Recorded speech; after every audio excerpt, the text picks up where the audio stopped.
Welcome to episode 10 of Inglorious Banters. My name is Tim, and across from me is... It's Mitch. How you going, guys?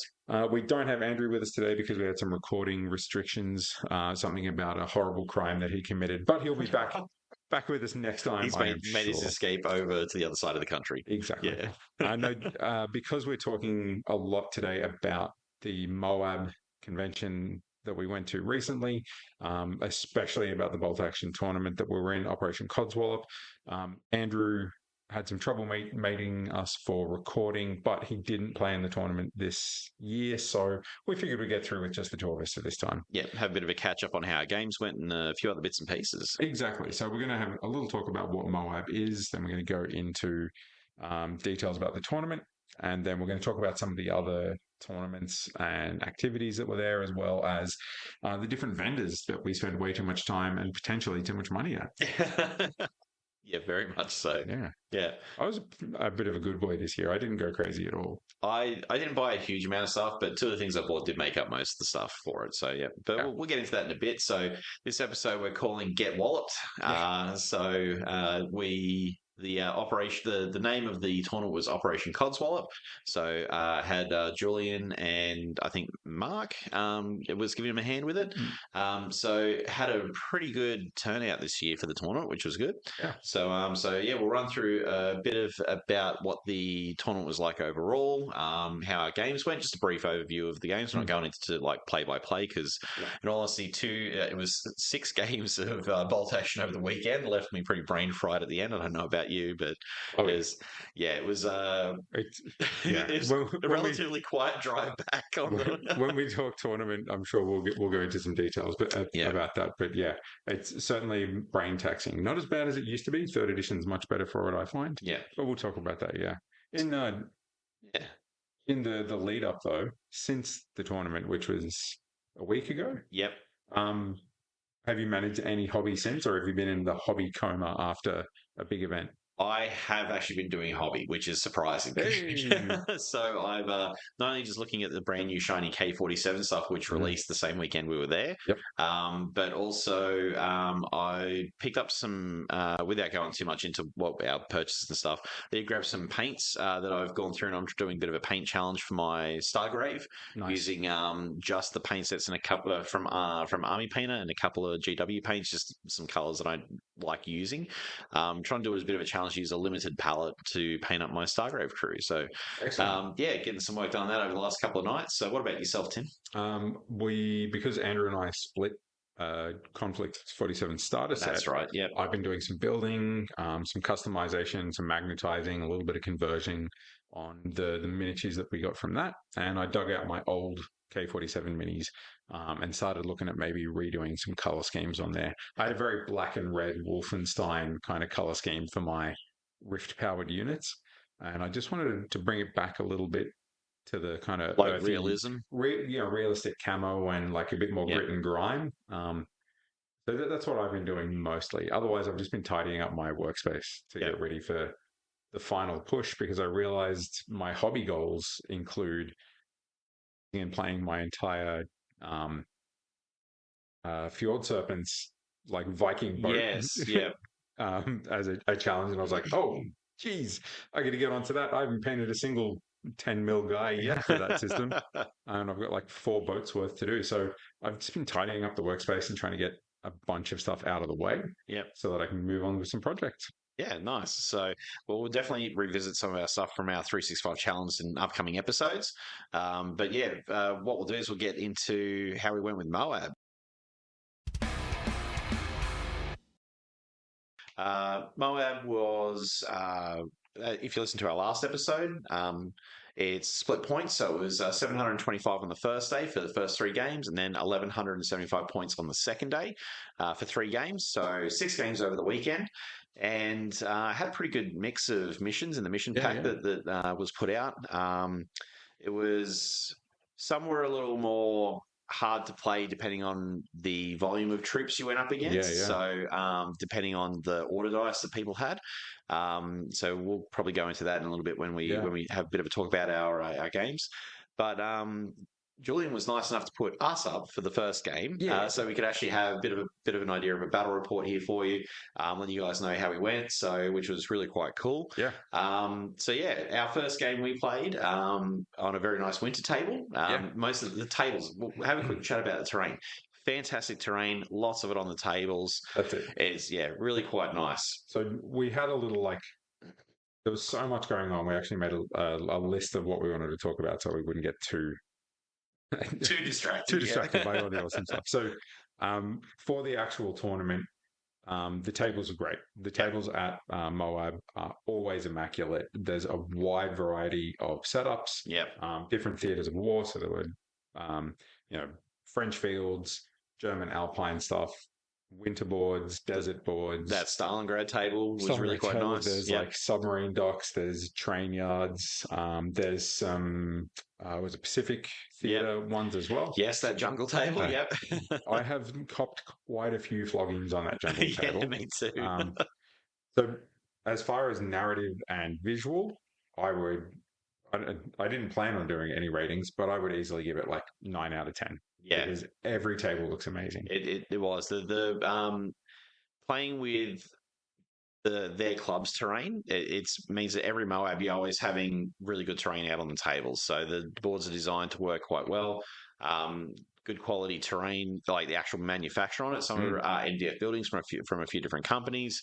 Others have scratch built stuff in there. Lots of cover to get those cover saves, because believe me, that helped me out a lot over the weekend. It was vital. Yeah. There's also enough variety, I found, from table to table and theatre to theatre. So some of the boards have a lot of forests on them, and the Pacific Theatre one in particular has a lot of bamboo clusters. So there was lots of line of sight blocking on that table, but a couple of massive fire lanes on the sides. Other tables would have one or two fire lanes that might make it the whole way across, but you just had to decide if that was a gamble you wanted to take deploying in those and being open to so much counterfire. But there's one of the things with cover that you always have to do is make sure you talk to your opponent so that there are no misunderstandings. It's a politeness thing, but it's also going to iron out a lot of things in your games that could be issues later on. I had a couple of games where we had some confusion about the difference between dense terrain and dense low terrain. And that can make a massive difference. And we just ironed it out with sportsmanship. But it can make a massive difference if you think you can see through an area of terrain because it's low, and your opponent thinks it's dense and has effectively infinite pipe blocking. Most of the stuff as far as the actual terrain itself, most of the time you just talked it out at the start, spend 2 minutes going through what was what, pointing at different things, going, yep, that. If you came to agreement for it, most of the time it was pretty easy. So, which is really cool. The amount of easy play. It was really everybody was there. They were all wanting to have fun. You had people, playing to win because let's face it, it's a tournament. So, but for the most part, everybody had a lot of fun with it. So it was, I think that's been our mistake for years, Mitch, is that we're not playing to win. We're playing to tournament. We're playing to fun, so not win. And so we usually do okay. Mitch and I have a running gag that most of the time we get a win, a loss, and a draw for most sort of days of a tournament. And by the end of the first day, we've usually ended up in exactly the same scoring bracket. And we play each other. Yeah. So this time playing each other straight off the bat meant that one or the other of us was probably going to end up with a win. And that way it would shake up who we were playing for the next couple of rounds, which is really interesting. It did actually I think it made a difference overall. So I think it really did. So, first game, the missions. So we'll quickly have a quick chat about missions. They put it out in a tournament pack. It was a mix of straight up out of the book, as well as a couple thrown in there that were from the Bolt Action Alliance set that Brad from Cast Dice has put out over the last year or two. So when Mitch says straight out of the book, it would be laid out as, here is the deployment, here are the... Sorry, that's okay. Here's the deployment, here are the reserves rule and the objectives. And you would just refer back to the book. But they might have a tournament-specific clarification that was in there. But most of those were all things that people would know, and we would just see what combination we got. Yeah, yeah. So yeah, missions were laid out ahead of time in the players pack, so everyone was playing the same thing. The only thing you really had changed then was your terrain. So as to sort of what changed as far as your deployment, how you would do things. So our first game we played was it was certainly a pretty decent matchup overall because we were using our armies that we have themed up. So I have my veteran Gebirgsjäger, German force. Tim had his mainly inexperienced French with a good chunk of Gumiers thrown in there for the veterans. For long-time listeners, this is our ongoing Colmar campaign. So this is like a historically narrative collection of miniatures that were present. Yep.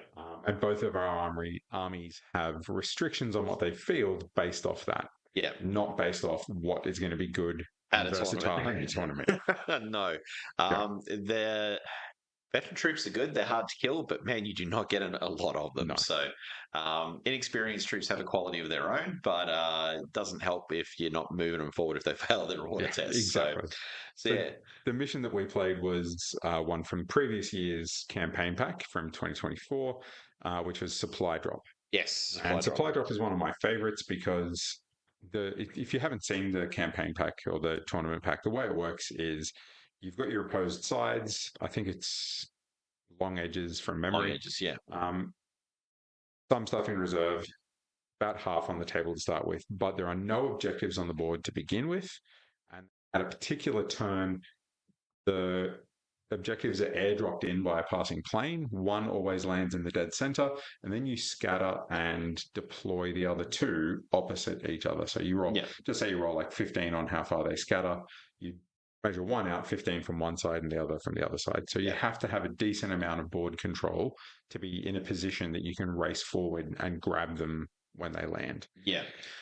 In our mission, they landed pretty much almost dead center, going through the middle of the board, essentially, not on the long edges, but on the short edges. So slightly off to the side on each side. So look, it ended up being that we had one in the center, which thankfully I measured right on top of a ruined American tank, which was very cool, very themey. We did play on a nice winter Bastogne-looking board.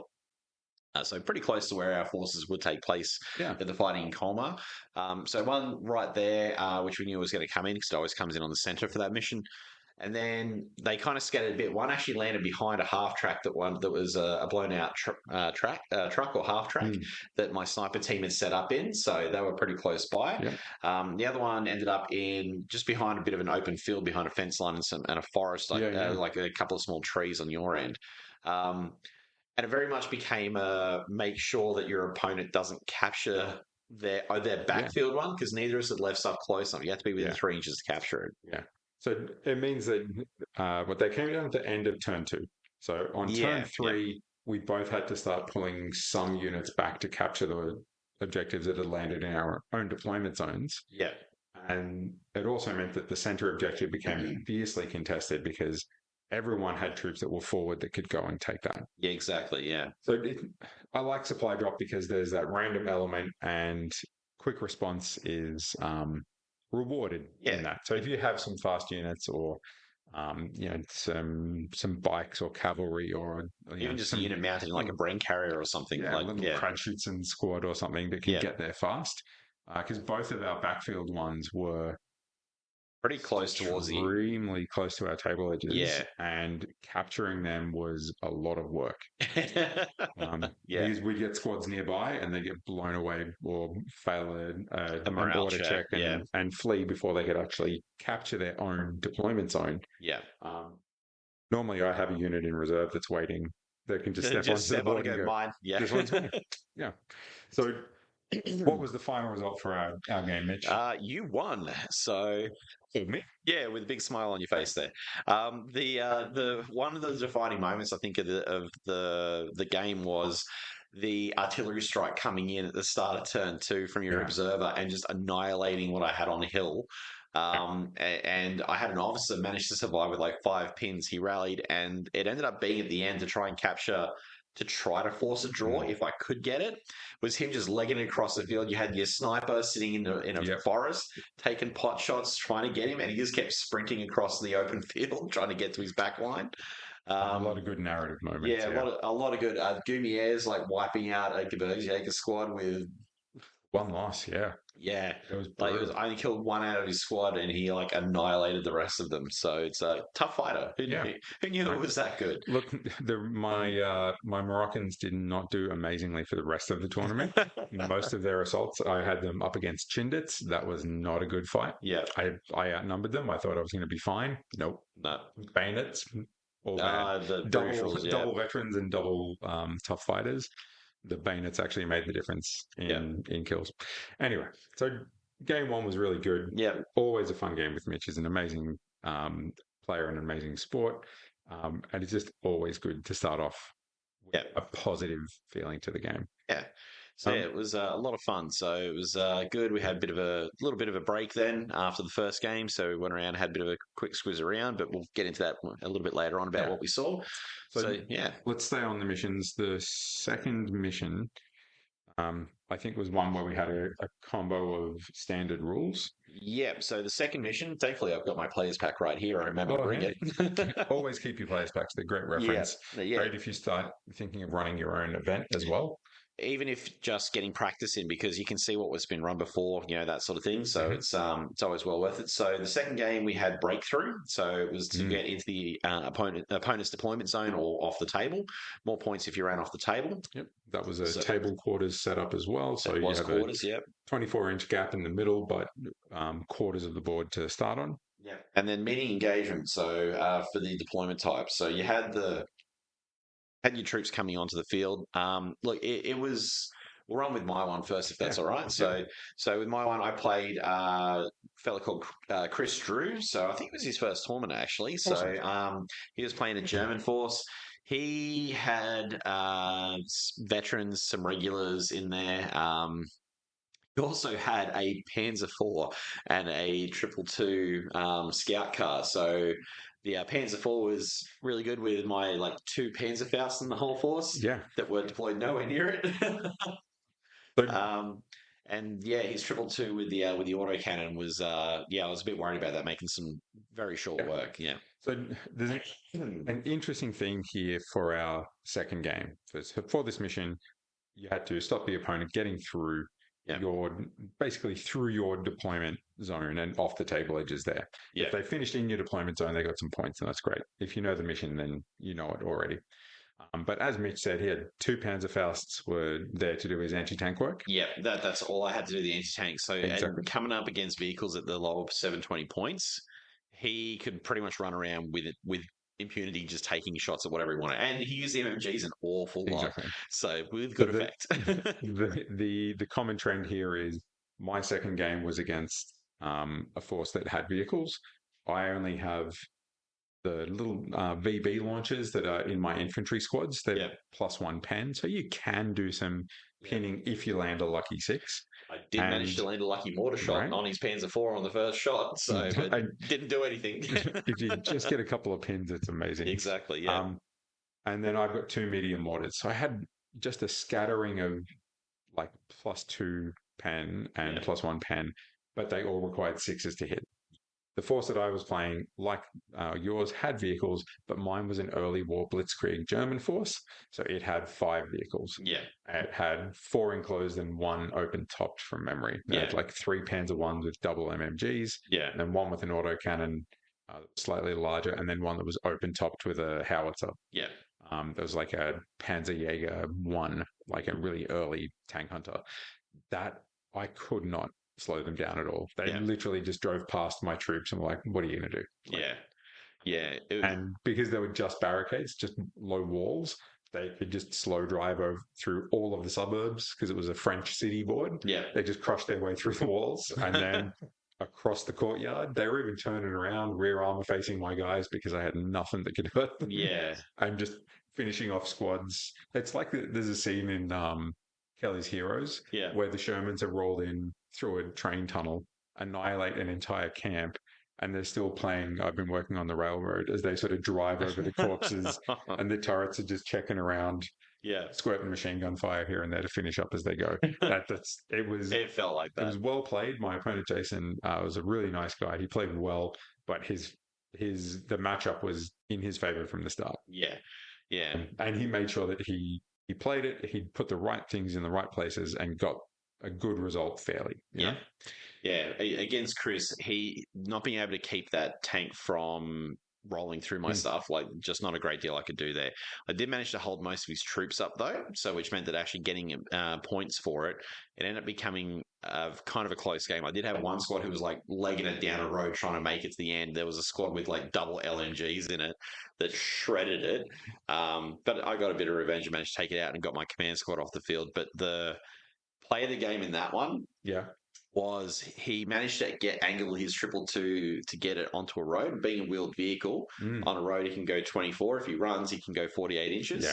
He was 47 and a half inches to the edge of the board. So he just made it off. I couldn't believe it. I looked at it and went, I don't know, man, that's pretty close to 48. You might not make it off. No. That extra half an inch that he had from his previous maneuvering to get up held it for him. It was a great game. I couldn't believe it at the end that he managed to get it off. Even if he hadn't, he would have still won just with getting his troops off. So having stuff into my back end. But yeah, really good game for the second one. So had a lot of fun. And going up against vehicles, it's always interesting. So that was the first game that really highlighted to me how tough vehicles were going to be in this tournament. Yeah. And it doesn't take a ton of like heavy tanks for you to go, geez, I should have brought some anti-tank work. It can be light, fast, early war tanks. Yeah. And you just can't hurt them, or you can't hurt them reliably because you haven't brought enough dedicated anti-tank. Well, that's the thing. I think looking around on some of the other tables, the amount of vehicles that were in people's armies at both points levels, when we go up to the high levels, there was still a lot of vehicles on tables, which is really interesting. I tend to play a lot more infantry heavy. So something that, really hadn't thought about or planned ahead too much for. That being said, being a themed army, we do spend a lot more time making sure it's more close to the theme than actually being a tournament-ready sort of force. Yeah. So you'll pick up a second tone across all of these reviews that we've realized we're bringing narrative forces to a tournament to have fun, which we do, but also going, you know what, if we want to actually do well in a tournament, we do need to actually play like we're at a tournament. Yeah, exactly. Our one test game that we had, we went to start setting up and we're like, who cares about table sides? You're already standing over there. Let's just play, which is what every casual player, relaxed play does. Yeah. And our mantra became, no, we're at a tournament. We've got to remember we're at a tournament, Mitch. And so there was a pep talk in the car on the way up. Even our narrative-based game against each other, we had to go, but we're at a tournament. Yeah. And actively play like we're trying to get something done. Yeah. Right. Yeah. We're both trying to get the win. We're going to make narrative choices because we just love playing that way. Oh, I did that with my Gebergs going up against Gumiers, and that did not end well. Well, let's roll into game 3 and have a look at the mission there. Yep. So game 3 was hold until relieved. So had to try and capture an objective in the center of the table. This one was interesting because in mine it would ended up being a building, so we just made it essentially just the whole building itself. Deployment was on the long edges, and it was fog of war. Now that played a massive part in my game. I played against a fellow named Alex. He was from Melbourne, so him and a couple of the other guys had driven up for the weekend. Played against his Winter American vets, and there were a lot of Winter American veterans. He had no vehicles. Wow. But he had like three blocks of, at least 2 blocks of 12 troops with rifles. So many rifles, taking well advantage of the, actually, out of the American players that did play, they really lent into the extra shots from the rifles. So, which I found. So, his force was really quite good. We ended up having a massive firefight in the top right from my side corner, where it's like fog of war, bring your troops on from wherever. I'm like, all right. And literally just throwing troops into his backfield, trying to shred them with SMG fire point blank. I'd literally bring a unit on and point blank fire into something. My rolling is bad at the best of times. So I didn't actually end up doing super well with shots. I ended up having most of the things there getting pasted, including one of my officer team getting absolutely annihilated by a bazooka point blank. Oh, jeez. Just a red mist in the air afterwards. Yeah. And yeah, it became like a lot of long range firepower. MMGs taking pot shots at MMGs, hiding like both in cover. But yeah, just a ton of rifle shots. But I managed to pin out a squad enough that I could keep it out of action for at least 2 to 3 turns, which awesome. I think helped me overall. Yeah. So I ended up with a win out of that one because at the end we thought it was a draw, but we had Julian come over and say, "Hey, what actually happened with this? Because you really shouldn't have been able to get a draw out of this based off the mission, the mission itself." And we explained what happened. And he's like, "Oh no, you won." So I'm like, "Oh, I'm like, all right, cool. Yeah, if that's the ruling from the TO, then that's that." So because I was quite prepared to take the draw on that one because it was such a close fight, but it was running up in what they call sticky objective. So if you touch the objective first, you control it. Even if you move off it. So I'd literally run up, have one Berkshire, you go out and pat the side of the building, and then keep moving, sort of thing. But I always had one in contact with it the whole time anyway. So look, the sticky objectives thing was definitely a factor across the tournament. There are quite a few scenarios where you need to get to these objectives, and as long as you could run out there, gamble some troop safety, but you could get on the objectives and capture them early, your opponent doesn't just have to go over and say, well, now I've got it. They have to make sure there's no enemies within 3 to take it back. It has to be uncontested to be claimed. So some of these missions, it was massively beneficial to gamble high, get some troops in a truck or a half track and race them up, grab the objectives so that you were forcing your opponent to come to you to fight. Yeah, exactly. Very often the objectives are in the open or in vulnerable places, so that is a gamble. But it was definitely something that factored into quite a few of these games. Yeah, changing the play style of how you would normally do it would be along those lines. So how was your game 3, Tim? So same mission, obviously. Mine was on quite a nice board, but it was against Nick, who was another German player. Yep. And he had a unit of what's with the B? I can't remember their name. Brandenburgers. Brandenburgers. Yeah. I kept saying bacon burgers in my head. Bacon burgers. Love bacon burgers. Bacon Burgers podcast just drunk polar bears. Been burgers. Been a long time listening to the Bacon Burgers back in the day. Yes, it's been a lot of time listening to this stuff. So any of our listeners that don't know what the Brandenburgers, Bacon Burgers, what the Brandenburgers do is they're infiltrating dudes that would go through and like mess up the street signs and like sabotage supply lines and communication lines and things. So the upshot on the table is if you have them in your force, your opponent suffers a -1 on all their reserve rolls. And this is where one of the narrative aspects of my army really shone through as a weakness. So you're -1 for coming on from reserves to begin with, and then another one, -2 overall on leadership 8 is really, really hard. -2 is tricky, but because I've got only 2 units of veterans. Yeah. And they were doing their very best, but one of them didn't come on until turn 6. Yeah, that's rough. Most of my inexperienced infantry are leadership 8 to start with, so they're rolling for 6s to come on from reserves. That was tough. Yeah. There was a lot of them were just spread out so thin getting onto the board. They couldn't apply the firepower they needed to hold people off the objective, and he just rolled with it. Yeah. And again, he had a Puma and another vehicle I cannot put in my head right now, but he was just fast-moving machine guns, would roll in, mop up some targets, and just call it a night. Yeah. So once again, my review from that is my leadership is a vulnerability that I have to be very aware of. And the fact that I put a lot of those inexperienced points are 135 points per squad because they've got 2 LMGs and a little mini light mortar. They're actually also their larger squads as well. They're like they're only 11. Yeah, well, yeah. Well, compared to taking 6 in my squads, it seems like a large squad. Yeah.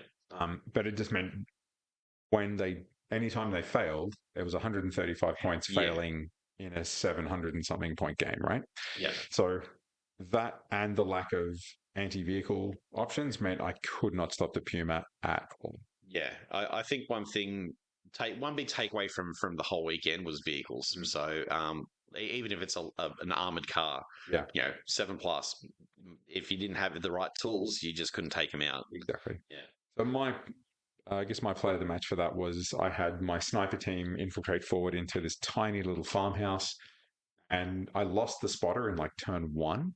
Yeah. But the sniper just tanked all these shots, passing cover saves.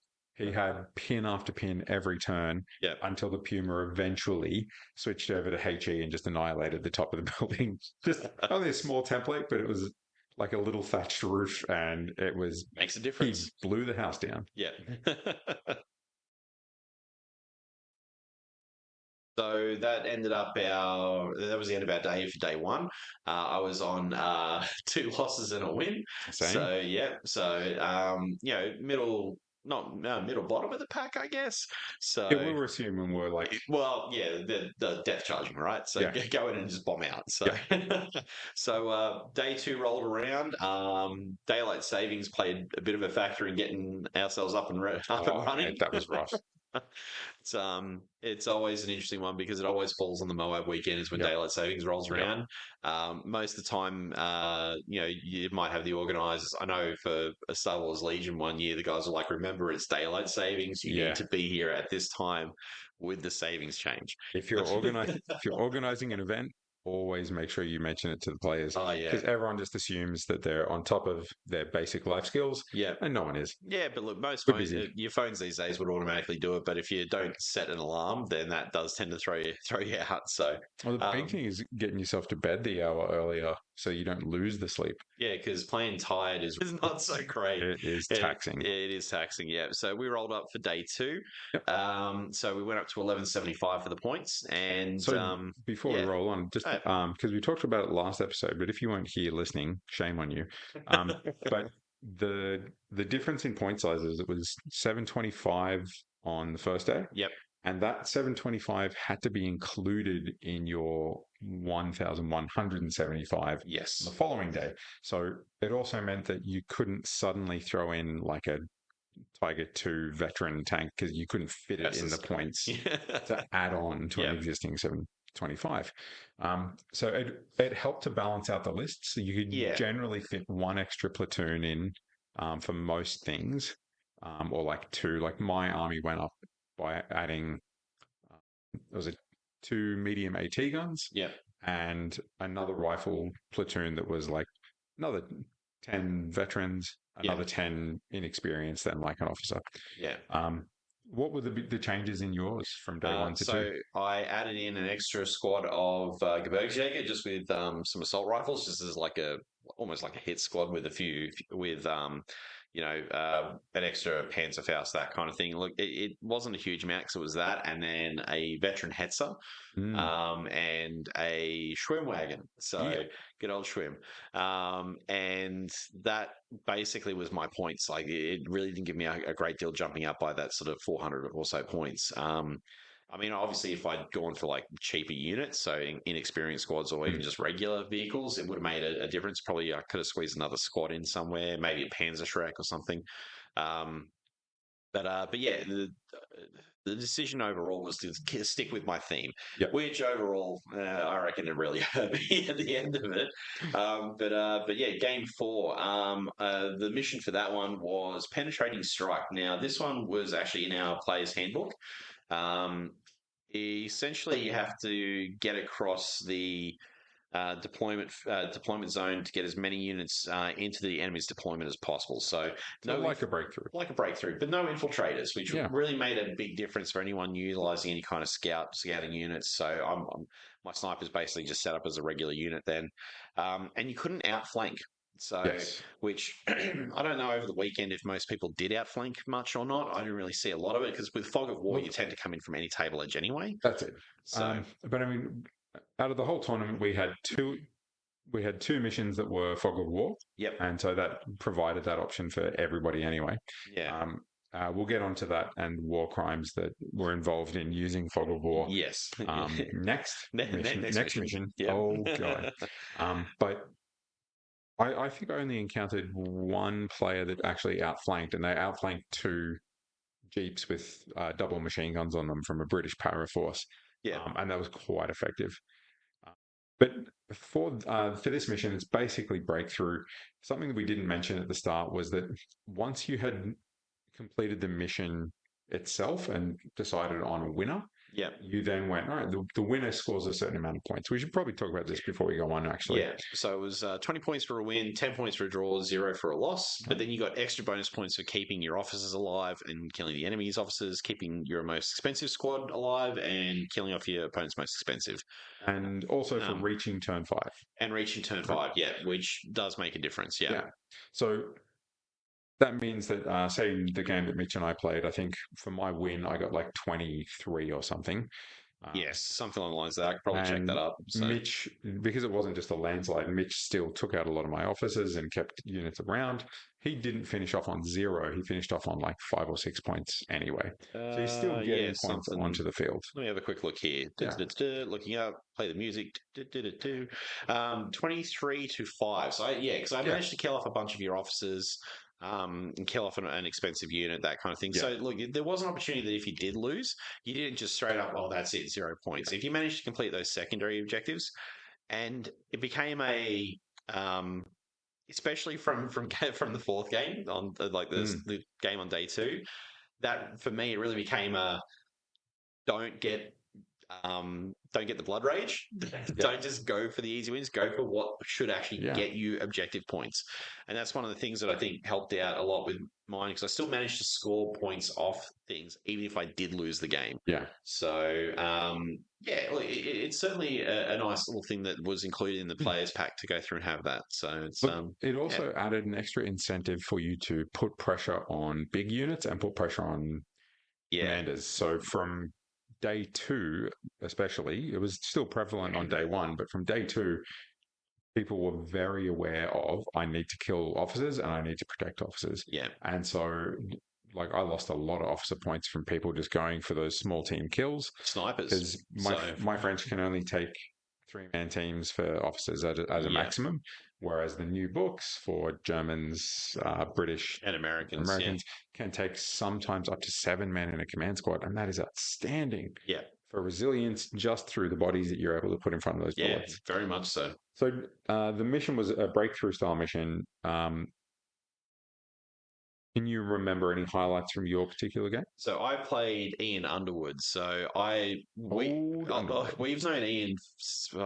I don't know. It must be probably 20 years now. It must be, yeah. So last time me and him actually played a game was back in Clash in like 2014, playing Lord of the Rings. Yeah. So I'm pretty sure he whooped me in that. So we ended up getting paired up because my opponent wasn't around, and Ian's opponent was also running behind. So Julian just went, look, just you guys play then. We'll just pair the other two up, because we were sitting on the similar kind of win-loss ratio. So it was actually quite an awesome game to get through. It was a lot of missed shots and failed orders on Ian's side and on my side. Some really quite lucky saves from some of that hard cover. We played on a Bastogne style board, so we had some heavy sort of rock walls. There was some nice big areas of forest, that kind of thing. I did manage to get a lucky shot with my mortar, first shot straight onto his artillery piece and wipe out enough that it fled. His AT gun he planted right in the road where it would actually have a really good shot to anything coming up it. So I ended up bringing my Hetzer on basically with buildings in a forest, blocking line of sight to it, and just taking shots at his air observer, because his air observer got a pilot coming in and annihilated stuff with just like tons of pins, locked down squads with like 4 or 5 pins, that kind of thing.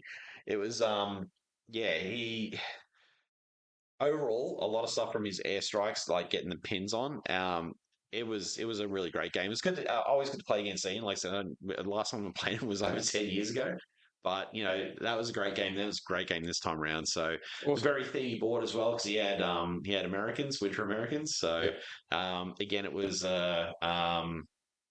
really quite good. His artillery did do some pretty decent work for him, though. So, awesome. He had like a little pack howitzer, HMG, just annihilating troops trying to get across the open fields to get to some cover. But my Shrimp Wagon copped an absolute hit with a AT round that just sheared straight through it. But yeah, how was your game 4? I played a fellow called Alex. We played on the Pacific Theatre board, which is very challenging for line of sight. There are so many bamboo structures and dense, hard terrain. There's a lot of jungle sections on that board that aren't hugely tall, but they've got statues and plane wreckage through them. Yeah. So they count as hard cover. Pretty much everyone I've played on that board, we've agreed that's hard, dense terrain. Yeah. And we've just treated it as that, which means between tall bamboo sections, dense area terrain, and a couple of huts, there's just tons of line of sight blocking. So Alex played a German force as well, but he had like a pack 40 and a pair of light mortars and an officer behind that. And he was just like activating that. First chance he got every turn, he would just unload everything from that into whatever was in front of it. Yeah. Really, for that mission, he got caught up in the kills and I stayed on the objectives and I managed to push through the lines. He had a lot of good troops, but too far back to...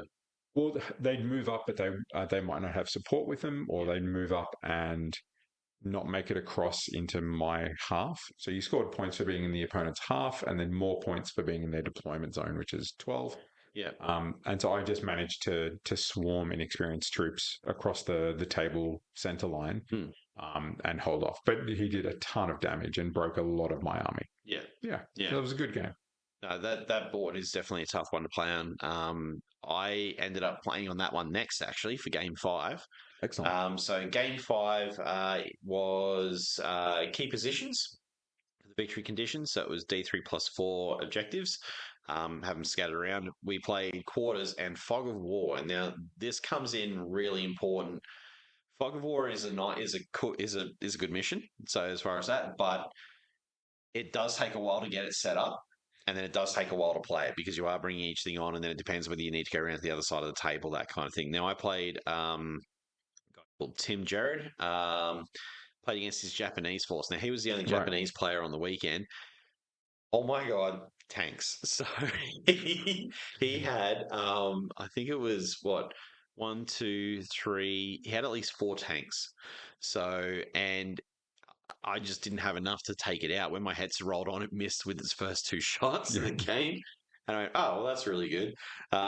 He had a lot of small units, actually. So a lot of 5-man units running around the field, which meant that, and some lunge mines as well. So, look, it was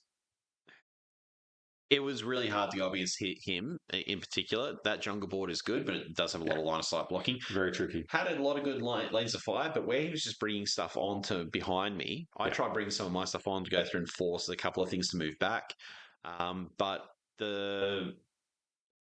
just the sheer number of mods, he had 22 order dice to my 11. There was just no way I could get enough stuff onto the field in the first wave to be able to go through and hold him up enough, and then him to bring on basically my whole army again in order dice. It was very difficult to try and keep everything pinned down. It's your army benefits a lot from boards where it can get into cover and combine the cover saves and the veterancy to be resilient. Very much but so. But when you can be outflanked, like just surrounded, like you can move one squad on and go, I got behind this fence, and then another unit stands behind you and blows you away. Yeah. And then you bring a unit behind that unit and just domino effect of... That's what happened in my game 3, was basically doing that in one corner of the board. It was just unit after unit coming on into the one space. So I got a question for you. Did you find that your ability to take more SMGs and assault rifles in your late war army, did that give you enough firepower to move on and soak up some of those squads? Because my squads are limited to 3, so I couldn't kit out a whole squad with SMGs like you could with like a regular veteran squad. So I was still running 3 rifles at minimum. So in a 6-man squad, for my smaller ones, it was 3 SMGs and 3 rifles. So it was a boost, but not powerful. But not enough. If I could take full squads of SMGs, it would make a pretty massive difference. But that is a lot more of a point sink anyway. So you're talking, I'd have even less stuff on the field than I had. Absolutely. But yeah, look, that game was, he had some really good shots. He rolled on a few places with his tanks. HMGs on tanks, really good, and they're all light tanks, really good. So the one thing I will say is, we ended up having a combat in our last round before it was diced down. We didn't make it to turn 5, unfortunately. But before that, he ran it onto one objective that I was on. I had a commander with an assault rifle, so a tough fighter. He just ran 2 guys onto it, just inexperienced troops. We fought around in combat, managed to kill one of them off. Then we fought 4 more rounds of combat. Oh, wow. To try and fight off who was going to win on there. Even me with the re-rolls, I was still not hitting. I couldn't do it. Eventually, we ended up taking each other out at the end of the game. So both units, but at the same time, simultaneously killed each other. And then we had enough because that was being a sticky objective for the tournament as decreed by the tournament organizer. We're like, well, who wins? Because we both technically died at the end, but I was the one that first tagged it. Yeah. So, but he moves someone up within 3 inches, which gets rid of that. Yeah. So how does it work? It ended up being ruled that no, it doesn't belong to anyone. Like, yeah, that's fair enough. That's how I would have played it anyway. It seemed to be the most logical option. Yeah. Ended up being an overall tie.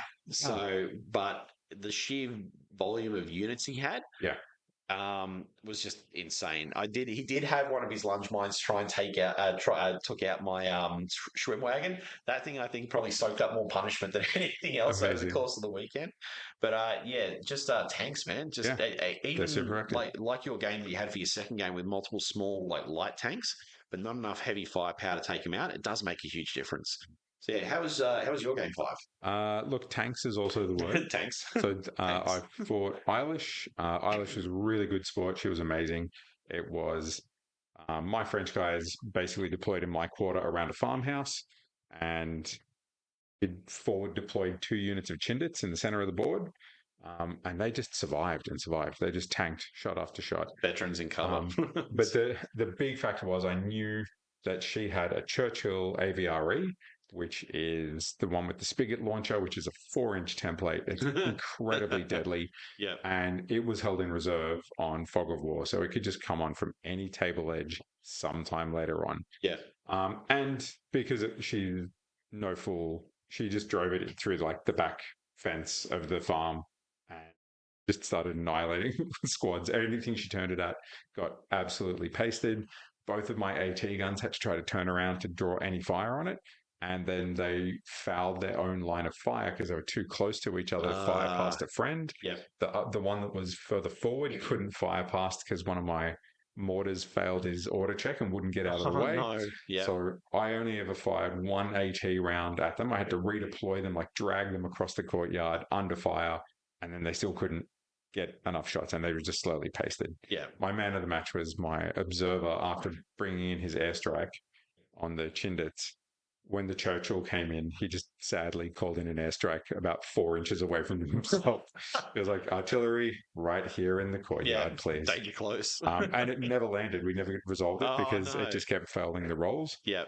But he was beside one of my officers who copped the spigot launcher. Yeah. And she just rolled a 1 to wound him. Yeah. He got the full 6 pins that he could possibly get from the hit. And I stacked them up beside the guy. There's a photo on the Hyperfocus Hobbies Instagram, where the stack of pins is almost as tall as the miniature for what he copped from that event, but he lived. Yeah. So that was my game 5, and I lost in the end, but it was a really fun but terrifying game. Right, game 6. So this one, look, at the end of the day, we've played 2 fairly long, hard games. Mm-hmm. It's the last game of the weekend. Julian was very nice and made it a very simple mission. Yep. Seek and destroy. You get a point for each unit destroyed. Easy as. So long edges. So you just play it along the long table edge, 12 inches on. And meeting engagement. You just go ahead and play. Real simple. Absolutely. So it's just down to kills and then all your bonus points for taking out officers and stuff at the end. Exactly, yeah. So what force did you play against? I played against American Paras. So played against Brody. It was a fun game, man. It's got to be the best game of the weekend, I think, because we just had a lot of fun. We were both kind of like, all right, we're going to play this. We're going to play hard. Nah, we're just going to have fun with it. We still played hard, but not to the point where we're trying to win sheep stations. Was that winter paras on the winter board? Yes, Yeah. I played on the same board twice. The same board I played Ian, I played on this one, but I Yeah. played on the opposite side of the table. So you Yeah. can see where I'm on this side. I'm like, yeah, that's cool. I can't be bothered.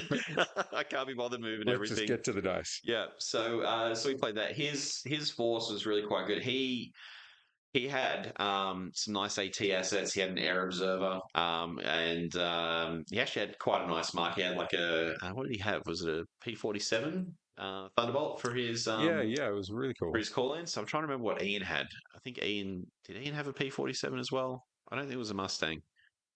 I'd have to go back through my photos and remember. Try to see if I got a photo of it. But look, either way, the markers, plain markers, was actually something really cool to see people having on the field.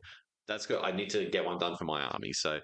It's also something where I've got my American force that I've been working on for our campaign, but all of the vehicles that I've taken have HMGs almost as standard mounted on the top, and they're all pintle, they're all flak. Yeah. And I know I'm just going to shoot down all my own planes. So I want to take the airstrike officer because we can do it twice as Americans, but I'm like, that's just 2 opportunities to shoot down my own plane and be really sad about it. Yeah, exactly. Yeah. So yeah, we had a really fun game. Look, there was a lot of. He had some stuff just not go right for him. He had we called in both airstrikes, and both of them were rookie pilots, and I managed to move them both onto other stuff instead of onto my troops, and just pinned a ton of stuff out. Took out some units. I prioritized trying to take out his officers, but he had a Jeep that he brought on, and because it was on a road, he could move on a regular move up to the 24 inches.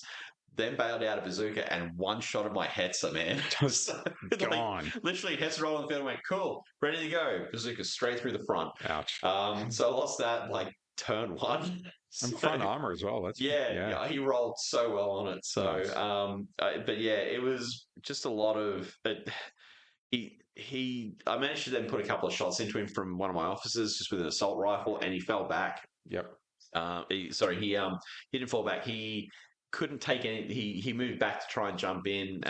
Failed an order test because of the pin. And he couldn't jump back into it. Right. So taking pot shots with my sniper at his howitzer and just putting the pin on it, and him just not being able to get the shots off. Look, there was an awful lot of missed shots. Yeah. One thing that managed to survive a lot of shots was my Schwimmwagon. I actually moved it up and I rolled up behind his. It was legendary. Mate, we were making so much noise about it. So the Schwimmwagon took multiple bazooka rounds. Yeah. He managed to take out the Jeep with the MMG on the back of it. So look, it's only 4 shots because it's a vehicle mount MG. But I tell you what, the amount, just even chucking out a pin or two, maybe killing off someone, did a lot of work for me over the weekend. Awesome. It took AT rounds for his anti-tank gun. It took a bunch of rifle shots, everything. I had to park behind a vehicle, which we said, well, look, hard cover. It's going to be a metal body vehicle, so we'll count it as hard cover. It was just like having shots going past it. It was taking pins like crazy. And I went, oh, it's got 5 pins on it. Screw it. I'll try and rally.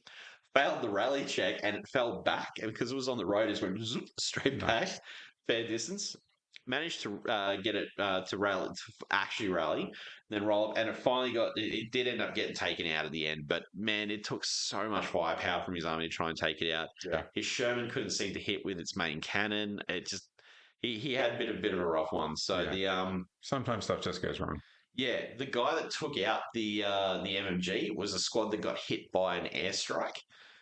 By his own airstrike, was the one guy left. So it was the NCO with an SMG. Basically wiped himself off, leapt over the broken vehicle, and SMG. The thing managed to score a 6 and take it out right at the end of the game. Bolt action happens. So yeah, look, it was just a lot of fun. I ended up having, I think at one stage, one of his main officers had 6 pins on him. Yeah, so I just could not kill him. The hunkered down behind a wall and going down 2+ cover save. I just could not get him to roll a 1. So. Masked pins was a huge thing across the tournament. There was just a ton of stuff. Yeah. Look, my final game was, I can't remember his name. I think it was Tim as well.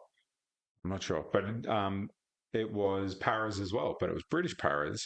And we were fighting in the desert. It was like an LLMA kind of board. Yeah. But One of the only times I've actually set up my AT guns once they'd come on, moved them up, got them positioned, and angled them facing opposite flanks. Yeah. And then I put them on ambush every turn. Yeah. And just waited for his outflanking jeeps. One of them came on in a position before I could get my gun onto ambush, so I couldn't take the shot. Yeah. And it just drove around the side of me and bailed out and machine gunned all my guys. And the other one came on and he just misjudged the arc of fire where I could see. So the Jeep sped onto trying to be sneaky around a building and copped an AT shell through the windscreen, and that was the end of that. Yeah. But that was a really tough game because it was an entire veteran force on his side. My guys were coming on in dribs and drabs from reserve. Yeah. And I called in my airstrike. He called in his artillery, not airstrike, sorry. We both had artillery. Yeah. But he managed to hit a huge firebase that I had set up with mortars behind cover, one of the AT guns, troops, spotters, and he just pinned the hell out of it. Half of it fell off the board just from the pins from the strike. Yeah. That's rough to have that happen. Yeah, look, these things happen, right? But my artillery strikes had just been pinning almost the entire tournament. I think I might have landed one howitzer shell from my artillery strikes. So I'm doing 2 per game. Yeah. So I think I did 11 artillery strikes over the entire tournament. Yeah. Almost all of them. I think maybe one landed an actual damaging hit against you. Yes. Yeah. Right. That was the only time was that. And this game against the Paras. And it was a misfire that scattered right onto a full 10-man squad that were in cover on top of a hill. Shell literally took every single one of them out, one blast. Oh, that's rough. It was the most effective artillery strike was against my own troops. Yeah. The whole tournament. So I honestly can't even remember how that one finished up. I'm pretty sure he won. Let me have a quick look. I managed to get a win against Brody there. I managed to do just enough damage to some of the units and the officers to get a decent win out of it. Yeah, I remember. It was a tie for your last one. Was a tie, that's right. So that sort of wrapped up the different missions. Having just a straight up kill fest on the last mission was really handy to like switch your brain off a bit from who's touched the objective first, who's got cooties on it. Just go for the kills and Yeah. I think being towards the bottom end of the pack for me worked a lot better because I was playing as someone who was like, we're just here to roll some dice and have some fun. Exactly. So, same. We're pretty much in the same position. Yeah. What were our final placings? So, our final placing, so there were 30 people overall. So, Tim, you got 18th and I got 21st. 21st, so we're pretty close together, which is traditional for us. Yep. Only like 3 spaces difference, but we're both about the sort of bottom third of the pack in that case. And that's not too bad. But I felt inspired to go, I'm going to make a lovely themed narrative-y army, and then I'm going to cherry pick from that for next year and bring something that is tournament ready. Yeah. Because there were elements where the gaps in my own army just made me feel like I wasn't really playing well. Like I wasn't playing to the maximum amount of fun and tactical interest that I could be doing.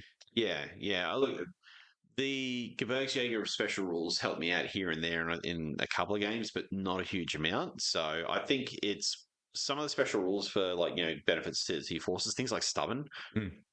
Stubborn paratrooper units, like against Brody, like that made a big difference to what I could do. I didn't see as much stubborn in the other forces, so it'd be interesting to see where some of the other people that were playing, maybe with like Marines or anything like that, or any other paratroop forces, didn't really come good. I mean, we had a couple of guys that we knew that were playing in the tournament as well. So, the Ian ended up coming 7th overall. So he had a pretty good tournament. Our mate Sam Drayton, he got 9th. So, nice. Which is pretty cool. I didn't realize he was up so high. That's awesome. Congrats, Sam. Yeah, congrats, Sam. And Theo as well. Theo, if you're listening, he got 10th. So excellent. Yeah, really cool to see 2 guys from the local area down here up in the top third. Up in the top third of the thing. I mean, look, for the most part, like most other people, did pretty well. I mean, most of the pairings sort of towards the bottom end are sort of 5 losses, 1 win kind of thing. Having a draw or something like that, he kind of helped sort of boost us up a little bit. So yeah, look, overall, as far as the placings in that stand, like there's always a core group of guys that sit up around the top there Yeah, for first place. So Aaron Russell, who I think he won Moab last year as I well. think so. So Congratulations, Aaron. yeah, so Adrian Matthews and Richard Tyra all came in the top, were first, second, and third respectively. Nice work. So yeah, look, it's just really cool to see like guys that are coming out to play. They come to play, so they're having fun with it, even if they. I think Aaron, might be from Melbourne. I think from memory, because I think last year there was a joke made that he couldn't take the trophy back on the plane because it looked like a grenade. Yeah. So, so yeah, having guys come up from Melbourne as well. So like Alex that I played and some of his mates that made the drive up. It's cool to see some people coming in from not just the Sydney region or from up the coast or sort of out west coming, but people also from Melbourne coming up for it, which is really cool to have for the tournament. So it's we've talked a lot about the event already, so hopefully people that were interested, you've got lots out of that. But the painting level was pretty high across the board as well. Yeah, like the best painted was definitely just amazing. That was. I can't remember his name. I get him confused, but he helped Tio last year. Yeah, Mark. So should have written down. We should have written down who got best painted, that sort of thing. Yeah. Sorry, by the time they're handing out prizes, our brains are mush. Yeah. So also the prize support was really, really cool, and fantastic support. Like some of it will roll on to the next tournament. They'll go to CanCon or to like ShyCon or whatever. Yeah, everybody got something, which was cool. Like there was more than us that everybody got something, even down to myself. So getting something. I actually got nominated for best to go with the best painted voting, which was really cool. I paint. It looks good at 3 feet, and maybe my eyes are going. I probably need some glasses, but it was really nice to have the nomination to go ahead and put my army out for that. So it's very cool. Yeah. So painting beautiful. The table's beautiful. Even the orchestra is beautiful. The big thing that I think for next year is that we'll take armies that we like and themes that we like, but we're going to make them a bit more competitive. I think so, yeah. Like last year, running the Soviet Rattenkrieg forces all on foot. It was all man-packed. Cool theme. Didn't really win anything out of it. It was a mixed veterancy because back in the second ed, you always got the free inexperienced squad. Now without that, with the new Soviet book on the horizon, I think it's out this week or next week. The fact that it'll change how that force I have will play because of what I can take with this German force. I've got basically what I need to run for our campaign games in it. So maybe some extra troops. Maybe next year I could swap out, take some Volksgrenadier squads, so some inexperienced troops as opposed to taking all veterans. But look, with plans for next year, have a look at maybe change up some vehicles, that kind of thing. Yeah. It also depends on who's running it, what points they decide to do split points again like they did. So, was there anything that you feel could be anything that might be adjusted for next year that you'd like to see? So, timings for games or points levels. So my take, and we talked about this on the car ride a fair bit. My take would be maybe find a middle ground between the 725 and the 1175. Like even if it's just a flat 1,000, there's still enough time that you can have decent finishing times, decent time in between. Yeah. Because even the people in the tournament need to get out and visit other vendors and talk shop and stuff and catch up with mates that they only see at big conventions like this, right? Yeah. But I would be happier with one list instead of two, and I think somewhere in between, like 1,000. Someone said 900. I think. Was a pretty good one as well. Yeah, 900 to 1,000, I think, is a good sort of middle point. You still get enough time to play a game. You get a few extra toys at the over the 725. You can still run 6 games because you can still try and you can still run that within the 2-hour limit. Look, these are all sort of spitball ideas that were like, if this is something that might be looked at for changing up to have something different. Obviously, it's up to the tournament organised discretion who's running it as to what they like. So, because your personal preferences can come into it as well. I mean, it's one of those things that I think this one's going to be a little bit controversial, is capping the order dice. Boo. Yeah, I knew that was going to be your response. Look, I completely understand it. So the only reason that I don't necessarily agree is because I didn't encounter anything that made me go, geez, that's too many. Yeah. And it's always a thing. What was the highest? 22. 22. Okay. But that's the thing. Depending on the mission, it could either go really quite quickly, going to deploy and everything like that, or really slowly. Sure. I know that there have been tournaments where they've added dice caps on it in the past. So, because, otherwise you can take quite literally 20 plus dice. Depends on how many platoons you take, what toys you take as far as bigger vehicles, that kind of thing will obviously drop that down. Look, I think if you're going to run something, if you're going to run a larger tournament that you had 2.5 hours per game and you ran, say, 5 games, so you could probably get away with having no cap. I think maybe a capping amount at, say, 18 for most tournament levels would be okay. But that's a personal opinion and just a choice. So, but if we were going to go with the dice cap, I would probably lean towards 20 as the cap. Yep.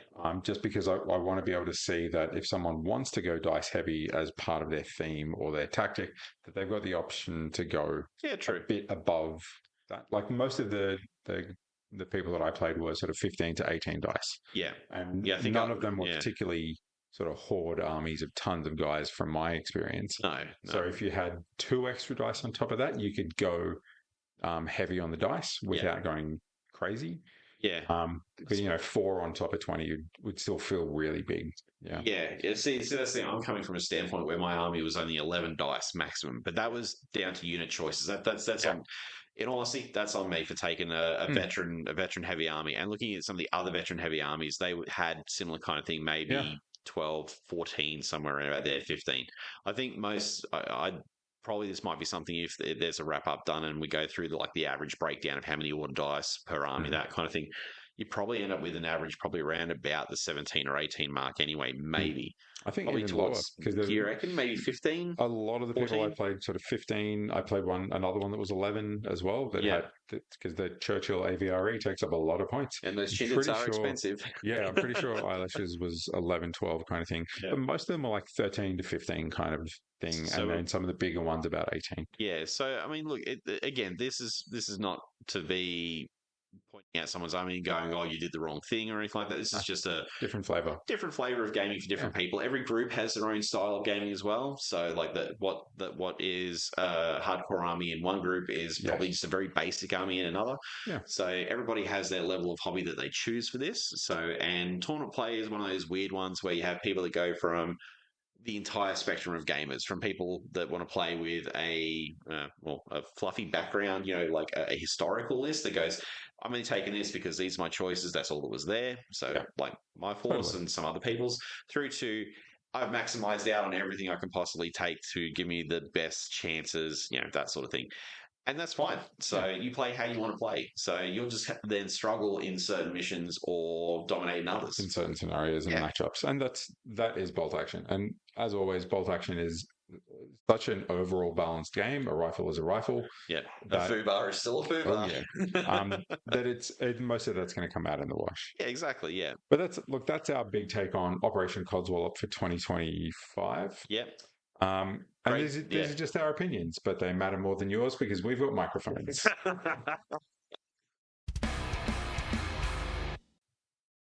So aside from all the fun that we had at the tournament, getting absolutely codswalloped, in between games and when we arrived early enough, we would race around the place looking at all the other things. We're going to talk about the other game systems that were on display in tournaments, comps, participation games, and then we'll talk about some of the vendors and things that we went to as well. Yeah. So one of the other events that stood out for me was the War Master event. I don't remember War Master being at MOAB the last couple of years. No, I think it's a new one. So, but they're up on the stage behind us. So, because we were down on the bottom floor area this year. They had that. Flames of War was playing up next to them. So, that's right. So there's a lot of small scale up on the stage. Yeah. And we're big fans of War Master, so it was cool to see that as a thing nearby. another one that we stopped and talked to a fella about at the very first moment we walked through was Zona Alpha. Yeah. So I can't remember the fella's name. I'm so sorry, mate. Do you remember his name? I'm sorry. Sorry, Zona man. Alpha guy. So, but yeah, it was a very cool little table setup that he had there. It was nice terrain for it. Zona Alpha is like a radioactive anomalies in like a sort of post-nuclear wasteland kind of thing. You play teams of guys in hazmat suits running around exploring the anomalies across the board. It's one of the Osprey Blue Book games. It's been out for a little while. So Brad from Cast Ice has actually done an interview with the author for that. So if you guys have a chance and you want to know a bit about that, go back and find it through Brad's channel, Cast Ice. You'll be able to find it through there. Brutal Cities also makes a ton of good Zona Alpha terrain and objective markers and stuff like that. So there's loads of good stuff that you can get for it. Yeah, the terrain for that board. We had a quick chat with him just before our round one. It looked really cool, man. Like it was so immersive. Yeah. There was he's got a similar approach to me, where if you've got a ruined building and there's only 2 walls left standing, where are the rest of the walls? Yeah, there should be huge piles of debris in the middle. The walls should be like ripped off and thrown next door into the neighbor's yard kind of thing. But for like our Fallout games, I tend to have rubble piles that fit into the buildings when you want to, and they should fill up the whole first floor kind of thing. Like if all the rocks and everything have collapsed, it's not rocks, it's making the house out of rocks. Sticks, straw. But there should be just piles of rubble, and it can be so easy to make loads of brickwork and stuff in there, and that way you're walking up rubble to get into the next floor. Yeah. And he had some of that. He had a farmhouse that was kaploded, and it just looked amazing because all of the bits that should make it up were all piled in the middle. Yeah. It just looked great. Yeah. So Zona Alpha. That, the good. It's a good little game. Something that's a little bit different to a straight up, you fight, I fight you, back and forth kind of thing. So like, have a listen to the Cast Ice episode. Have a look at some of the stuff. There is a decent community online as well. So check it out if you're looking for something a little bit different. Awesome. Star Wars Legion had the tables next to us. So. Which is pretty cool. They had a lot of pretty good terrain on their tables as well. Yeah, so, really good mix of like old stuff and newer stuff as well. Yep. Some of the Shatterpoint terrain that crosses over both systems was there. Some like old classic terrain boxes and crates and stuff from previous year's Legion. And the Legion guys look like they had a pretty good time. Doing lots of cheering at the award ceremony at the end. Yeah, they did have they had a pretty decent turnout as well. Our mate James played in that. I don't actually know where he ended up coming in that. So I don't know. I just paint the models. You just paint the models. I go over and go, you better win best army for painting. And then I look at some of the other armies and go, we're not going to. We're going to tabletop standard, and that's he didn't even take the stabby crab droid that you made for him either. So. That's okay. It didn't fit. There's that old meme of someone having given a crab a knife and then it's swinging it around everywhere. Yeah. And so I modeled up one of his crab droids to have a little knife. It's one of the old classic combat knives for a space marine from like the old ones with like the eagle head, little eagle-headed, but yeah, he's just rocking around stabbing people with that. Yeah, so they had those guys next to us. They had Blood Bowl had their tournament on as well. Those guys were cheering a fair bit as well. So as they were playing, it's a focused game, Blood Bowl, and they were definitely doing well. Yeah, so those guys, and then up in the back behind the Flames of War guys and the Warmaster guys, they had. That battleships game. So there's one with sort of like, World War I battleships. They had some stuff there, and also Turnip 28 having their little thing, which was, I saw the sign and I've gone, got to go check that out because I've liked their stuff for a while. There were some really cool conversions in there, which is exactly what you want. There were entire like farmsteads that were mimics and had like tentacles coming out of everywhere. The gazebo, killer gazebo with like mouth and that. And, exactly. Yeah, it just looked like it was a lot of fun. So they were having a lot of fun playing that. And I didn't get to check out what was up the top, but I think that might have been Old World. So there was or Ninth Age. Ninth Age down the bottom where we were. Yep. And then I think there was Command and Conquer or Chain of Command. Chain of Command. Yeah, up in the top section. Has one of those rooms, and they have immaculate boards. Yeah, I didn't get a chance to go up there. I really wish I'd had a chance because their stuff always looks great. So no, that's it. We were actually pretty tight on time for a lot of our breaks. Yeah.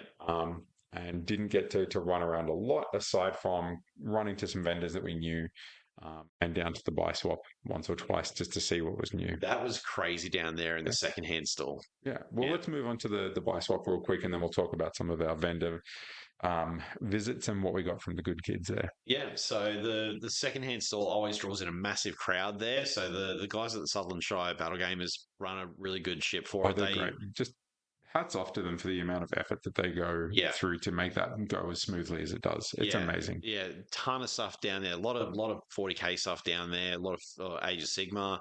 Had a look around. I didn't pick anything up. It was really quite crowded at the time when we went down in one of the breaks we had. I did have a look for a few books for Frostgrave and Stargrave, but I couldn't spot anything. So whether they got snapped up early or, because some people just come up literally just to go to the second-hand stall. So, well, our missing voice, Andrew, just came up to look at secondhand stall and vendors. There was tons of bolt action this year. There was heaps of vehicles down there. Just loads and loads of vehicles. And you've just got to keep an eye out. It's best if you go with a team, and that way everyone can go, oh, I saw something you're looking for.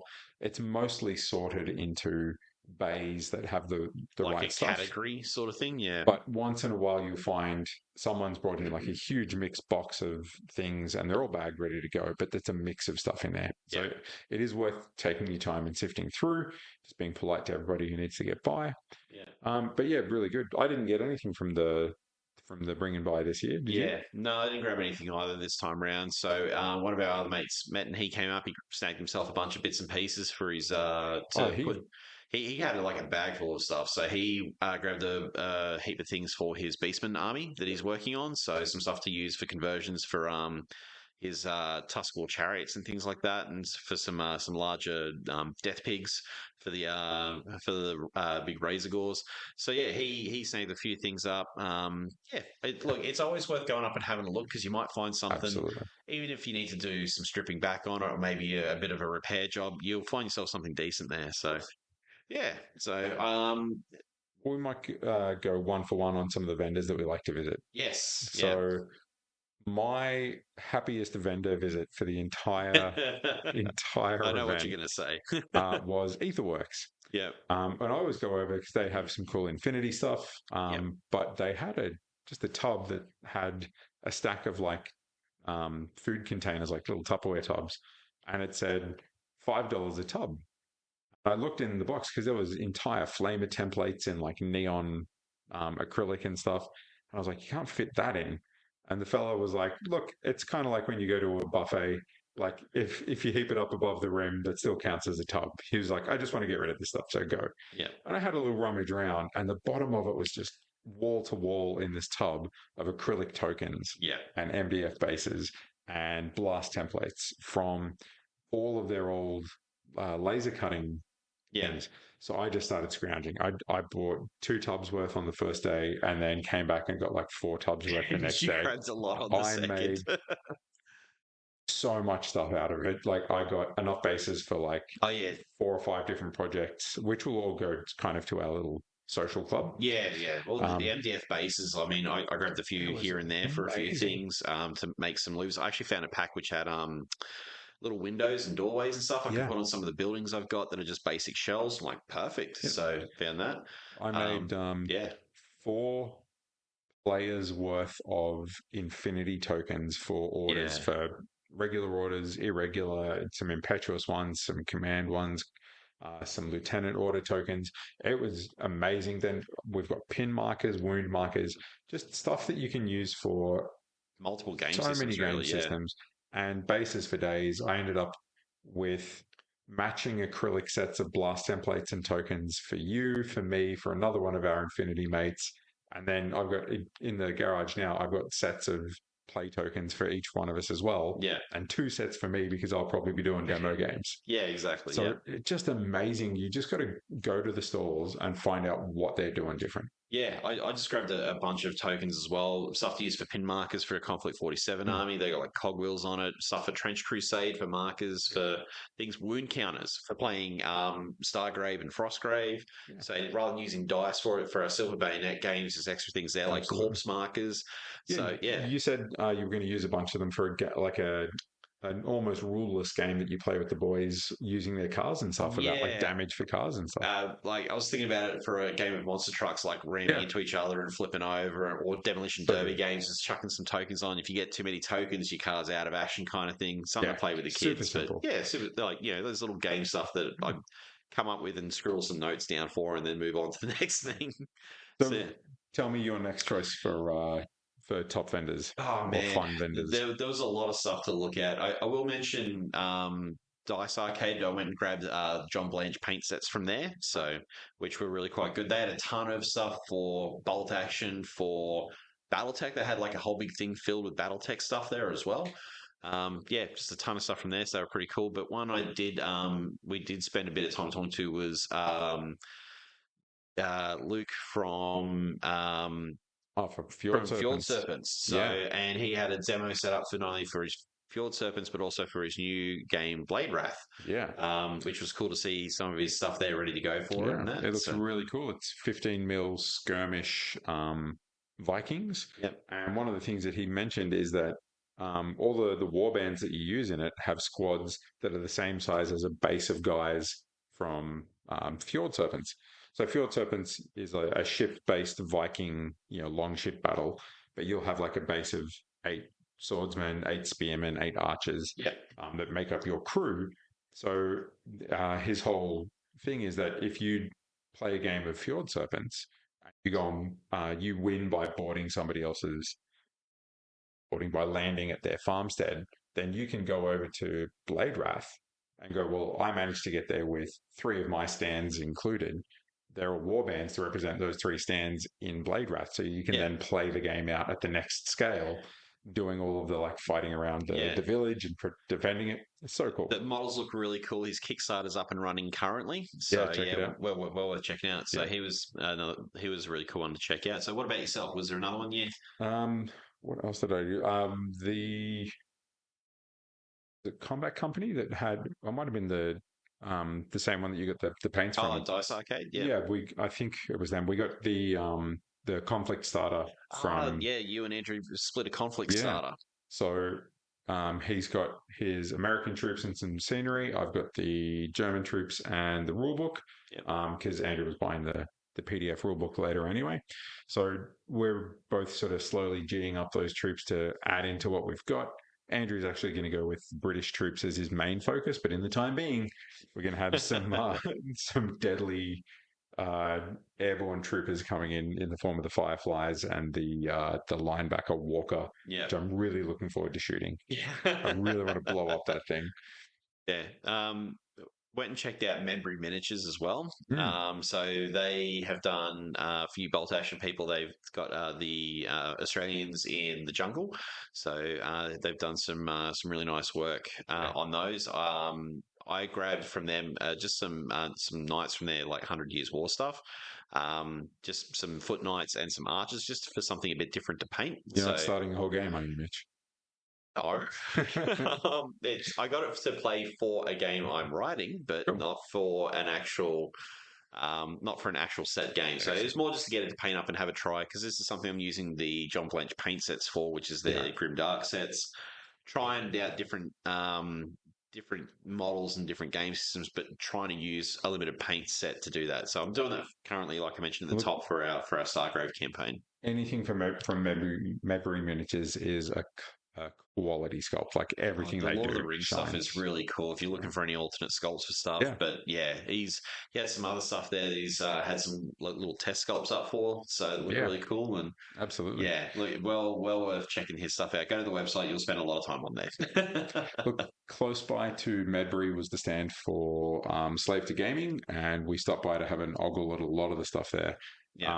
Our big takeaway from this year is that there are some future war models that they've got that are Desert Campaign, future versions of LRDG troops and DAK. And they would be absolutely perfect for dropping into conflict, representing troops going back to those theaters and restarting the war there, 2 years later.